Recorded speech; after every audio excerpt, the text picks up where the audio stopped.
శ్రీరామనవమి హిందువులకు అత్యంత పవిత్రమైన పండుగ. ఇది చైత్ర శుద్ధ నవమి నాడు శ్రీరాముని జన్మదినంగా జరుపుకుంటారు. ఆదర్శ మానవుడిగా, మర్యాద పురుషోత్తముడిగా రాముని జన్మ వృత్తాంతాన్ని స్మరించుకుంటూ సీతారాముల కళ్యాణాన్ని భక్తి శ్రద్ధలతో నిర్వహిస్తారు. ఈ రోజు పానకం, వడపప్పు నివేదన ప్రధానం. శ్రీరామనవమిని పురస్కరించుకొని సంగారెడ్డి జిల్లా కంది మండల్ చెర్యాల గ్రామ శివారులోని శ్రీరాముల మందిరంలో స్వామివారి కళ్యాణం అంగరంగ వైభవంగా జరిగింది.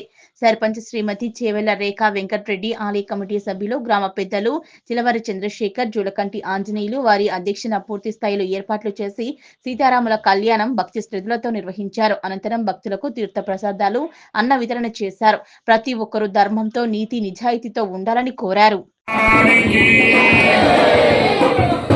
राजा रामचंद्र भगवान की